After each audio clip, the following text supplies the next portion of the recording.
Hey everyone, Bancroft here with another exciting episode of Attack on TCG, and today, once again, we are doing Dragon Ball Super. Before I go any further, if you like the card game Dragon Ball Super, hit that like button, hit the subscribe button. We bring out content weekly. We try to do at least 2 videos when it comes to deck profiles a week, and at least 1 duel once a week as well. And pretty soon, we should be doing the My Hero Academia. Isn't it confirmed to be out now, or in a week or so? January. Oh, is it January? I thought it was December. I think it's January. If you're a fan of the show My Hero Academia, or it's also known as Boku no... Okay, look, I can't remember that. Boku no Academia. Yeah, if you heard him, that's what it was. But yeah, so in January, we'll have those cards, and we'll start doing profiles on that stuff as well. So I'm super excited for that. But until then, I have a deck profile for you. And this is a leader. It's a promo leader that we've had for a while. And we've been talking about, hey, we need to do something for that leader. And I'm like, you know what? I will. So I picked up Krillin. And this is it's a Storm deck, guys.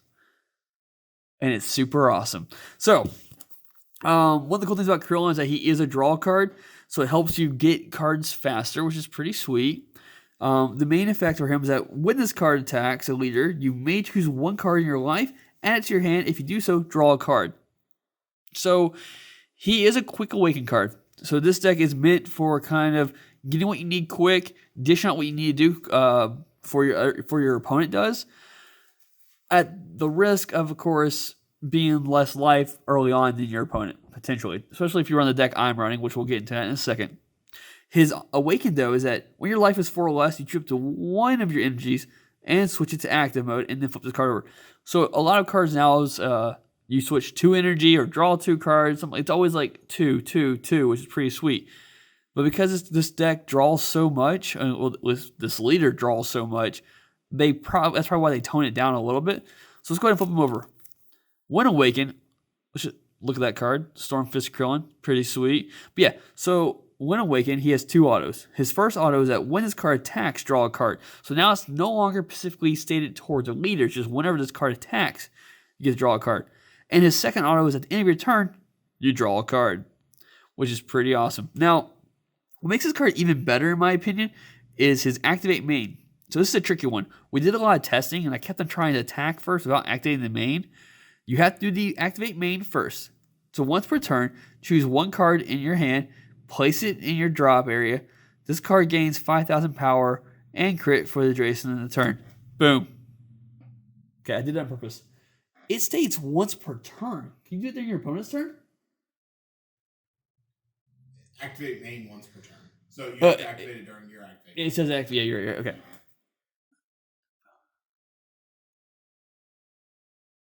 So that's a 20,000 leader with crit without even having to worry about doing combos.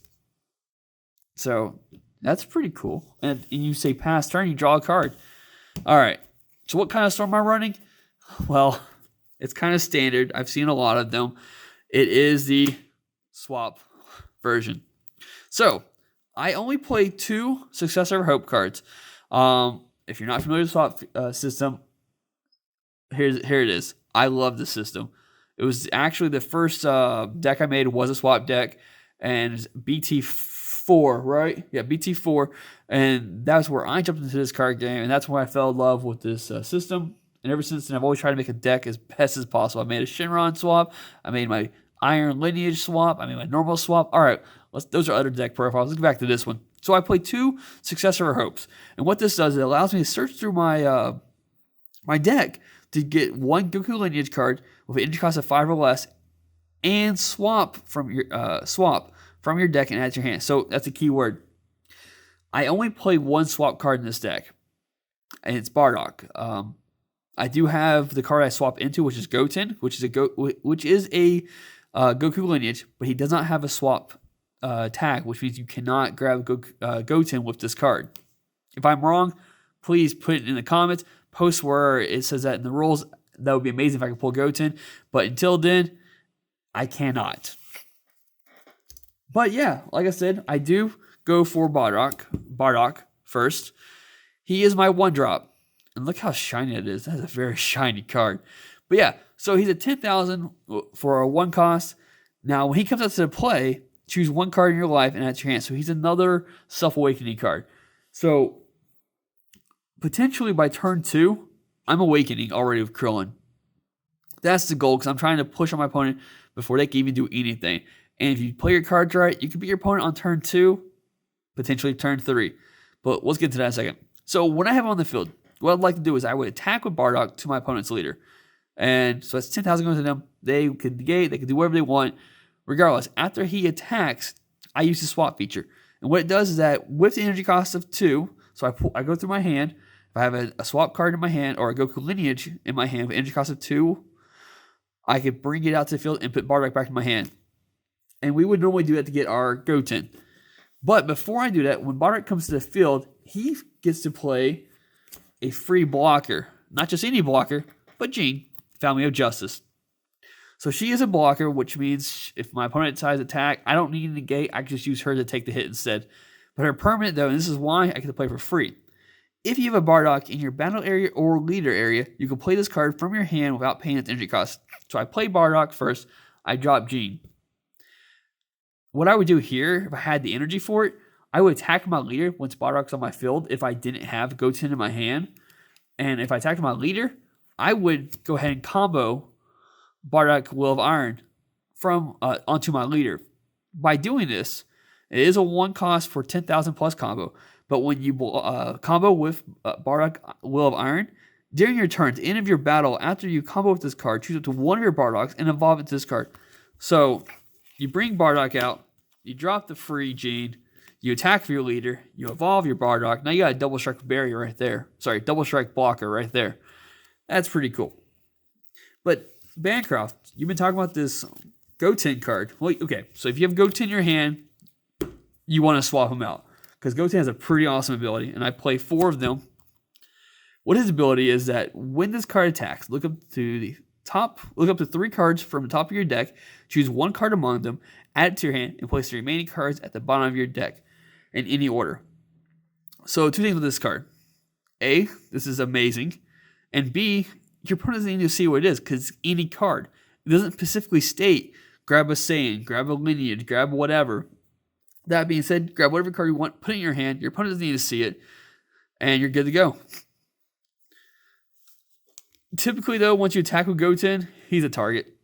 Everyone goes after him, or they'll use some, after image or something to get rid of it. You see my Yamcha deck probably. I have after images in there. They're pretty cool. But that is really all for yellow. Yes, I was running a blue. Krillin is a blue leader, and those are pretty much the only yellow lineage cards I had or attack cards that I have. So let's go into my blue for a bit. I also play 2 of the Ki Barrage Sun Gotens.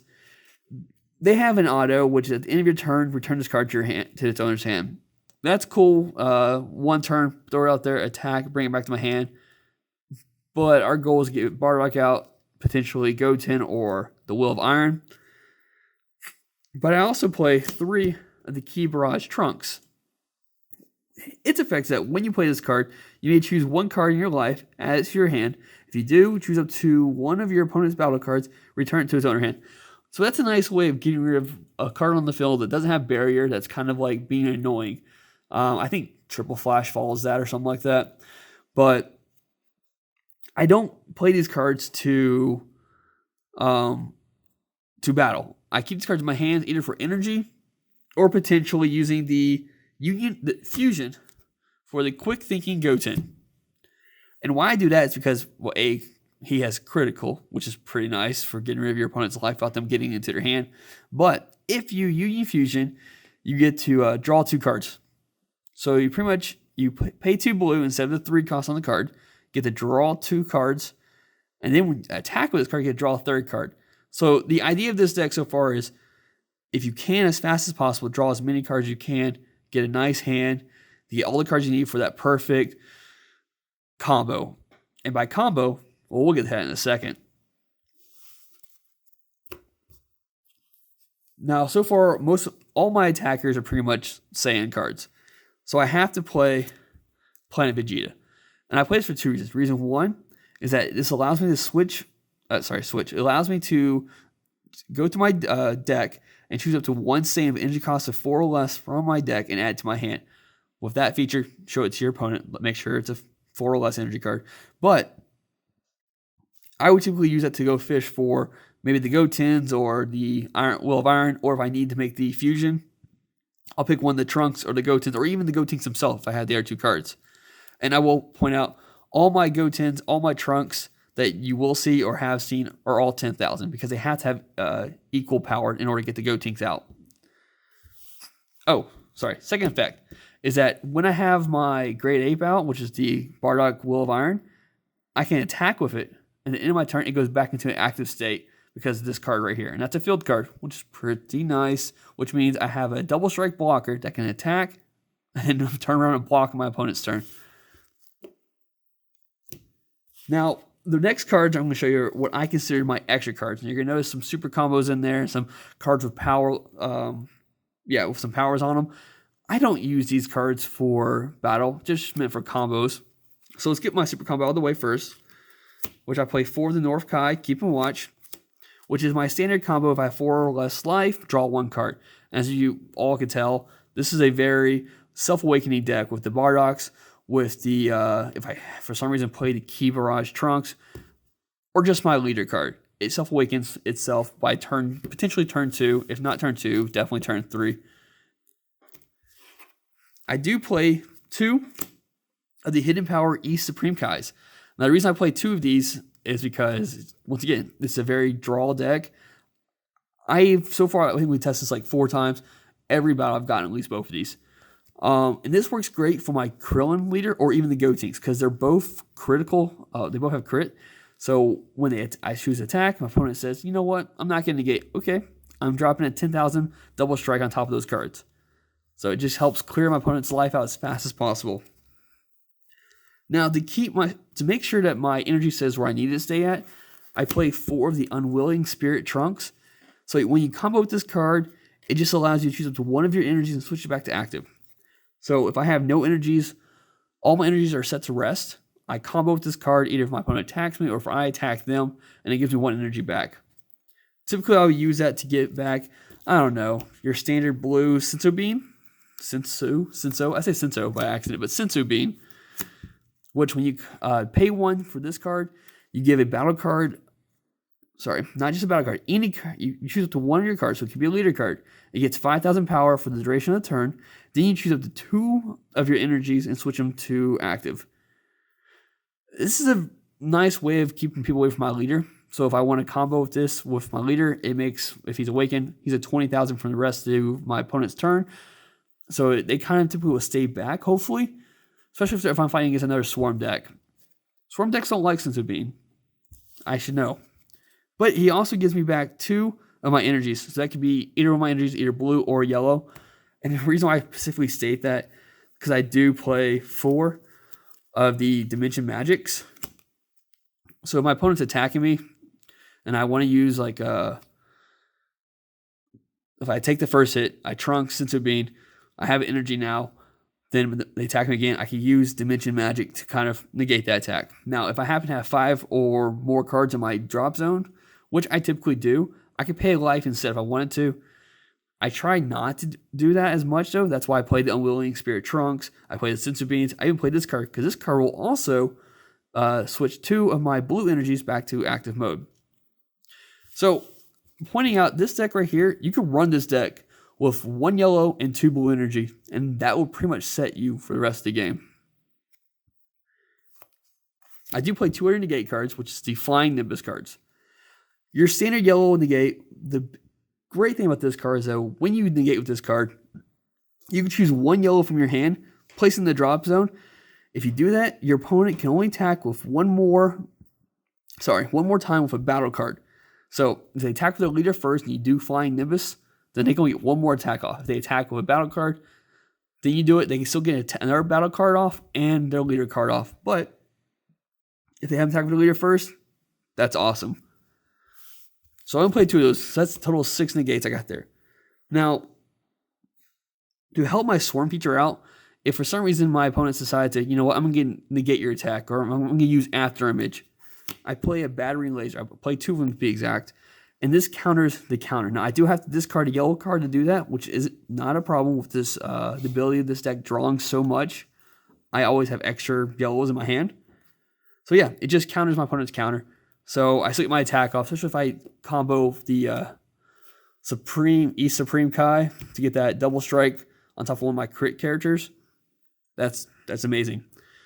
All right, the next card is the card I said I would never play in a deck because I thought I hated this card so much, and then they kind of made it you only have one per deck, but it comes in handy. So I could potentially swing with Bardock, bring out the Goten, swing with Goten, get the Goten's auto off. Oh, I pulled a Gotenks. I have a Trunks in my hand. All right, I would play Flute to bring Goten back to my hand, pay 2 blue to bring out the Gotenks. You see where this is going. It does come in handy, and with the ability to just get so many cards in your hand at once, you're going to see this at least once a game, and I have so far out of the 4 times I've tested this deck out. So that's 49 of 50 cards. The last card I play is kind of like the trump card. I play one right now, Mira, Creator of Zorb. Now he's over M4 with 1 cost, so I have to pay 1 energy and pretty much discard, take my entire drop zone into the warp area. Now, when this card attacks, though, this card gains 5,000 power for each card in your warp zone. So if that's 10 cards in warp zone, that's plus 50,000 power. Now, the great thing about that, though, is that I typically will hang on to that Hidden Power East Kai, Hidden Power East Supreme Kai, and I'll typically hang on to one of the battery lasers to put that double strike in there, keep my opponent from negating, and before I even have a chance to combo, he's already 80,000 or higher. So it's kind of like a last resort card.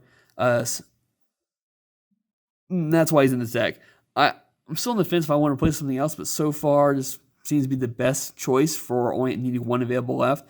If you have any suggestions to add to this deck, definitely put in the comments. Let me know what you would do to make it different, what you would tweak. I know there's other types of Storm decks out there, like the Hurtigarn one, which is, with the way that system works, it thins the deck out so much to get what you need, which is great.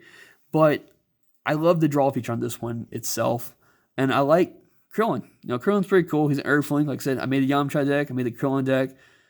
What's the next Earthling deck I should make? Maybe you should do something interesting with Pan. I don't think we have a Chi-Chi. I don't think we have a Tien yet. Can you do a Chi-Chi deck? There's no leader. Okay, let's say. Okay, well, regardless, I'll think of what I would do next. I know Fluff's tackling a lot of the requests you guys are putting in, so put some more requests in. We'll take care of it. We'll do what we can to do what we can make, and even throw in some budget ideas. Like, you want to see a budget, whatever, we'll do it. That being said, this is just my Krillin Storm deck. I'll have a better name when I face off Fluff's whatever. And until then, thanks for tuning in, guys. And hit that like button, hit the subscribe button, hit that bell for more of these awesome videos. And like always, if you are interested in D&D or even potentially beer reviews, we do videos like that. And coming soon, we should have some podcasts coming out soon. Yeah, I said it out loud, so it's coming. It's going to happen. All right, until then, thanks for tuning in. Bye.